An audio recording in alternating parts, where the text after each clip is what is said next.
I woke up in my penthouse, the Manhattan skyline a familiar blur outside the floor-to-ceiling windows. It was early, the kind of early only a handful of people in this city truly saw. My routine was set, immutable. A quick, brutal workout in my private gym, a protein shake I barely tasted, then straight to the monstrous screen dominating my living room wall, all for the stock market. Every flicker, every shift, every number was a piece of information, a lever to pull for my own advantage. That's how you win, I always told myself. That's how you really win. I was zoning out a little, watching some financial news channel, the talking heads droning on about interest rates. My smart TV, a thing of beauty and perfect engineering, suddenly glitched. It wasn't a quick skip or a fuzz. The screen just fractured. For a split second, a blur of what looked like cracks, dark, spreading stains on a rough, ancient stone wall. Not a clean image, more a quick flash, like someone shoved a dirty photograph in front of the lens. Then it snapped back to the smiling anchor, perfect and bland. I just shook my head, a little frown on my face. Network error, probably, or just a bad signal. Happens, even with the best. I kept working through my emails, sorting out the day's priorities on my sleek, minimalist desk. The kind of desk that screams efficiency and no nonsense. And that was me. The light from the screen cast a pale blue wash over my face. The minimalist wall clock, a silent, smooth sweep of a second hand, usually undetectable, suddenly made a sharp, loud clack, like someone had dropped something heavy right there, just behind me. I flinched, my shoulders tensed, but I didn't turn. I just narrowed my eyes at the clock face for a second, then back down at the screen. A thin, almost sneering smile tugged at my lips. Weather, huh? I muttered to the empty room, pushing the thought that I'd heard something impossible, something out of place, right out of my head. It was just one of those things. The building settling, the heating system kicking on. Anything. I needed coffee, real coffee. I walked into the kitchen, a gleaming expanse of steel and granite. My smart coffee machine, a piece of tech I'd spent a ridiculous sum on, was usually as silent and efficient as a well-drilled soldier. This morning, as I reached to press the start button, it didn't just whir, it shrieked. A high-pitched, tearing sound, like metal being dragged across stone. It grated in my ears. Along with the sound, a faint, almost imperceptible smell hit me. Something damp, something earthy, musty, you know, like old, wet soil. I frowned. My kitchen was always spotless. Always. I'm meticulous like that. Then, just as the shriek died down to a low, unsteady gurgle, I saw it. A grayish stain, no smell at all, started to spread on the pristine granite countertop right next to the machine. It wasn't a spill, it just appeared, like a faint watercolor wash. It looked thin, almost translucent, a pale memory of decay.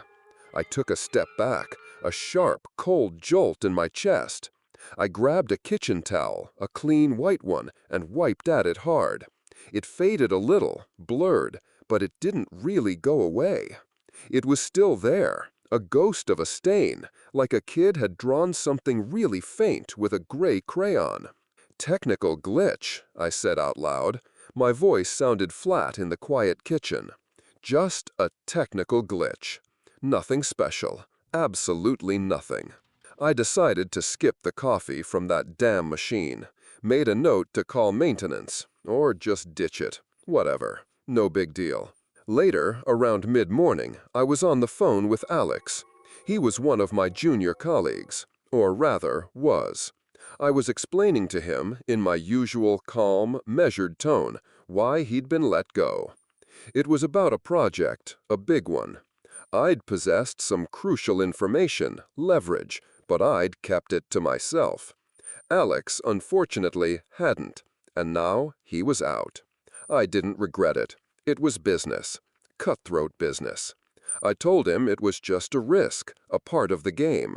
I could practically hear him deflating on the other end.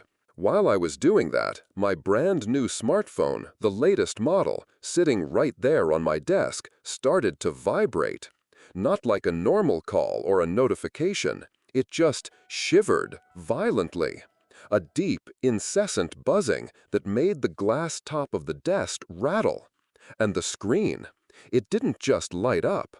It flickered rapidly, like an old movie projector having a fit. And in the middle of all that, a still image flashed.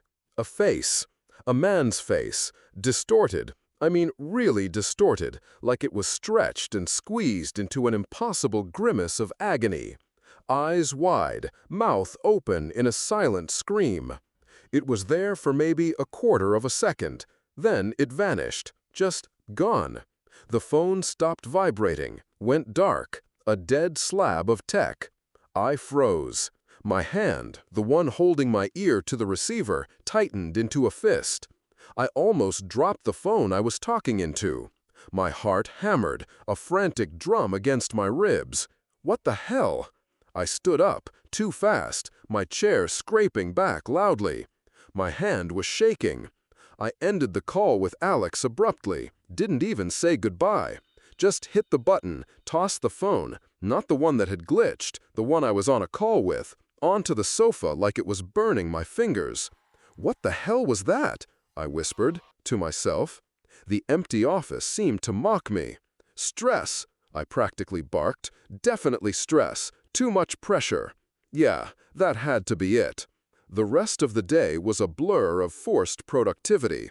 My mind looping back to that face, that shriek, that damn stain. I pushed it all down. Had to. I had a life to win. That evening, I got home. The city glowed outside my windows, a familiar, comforting sight.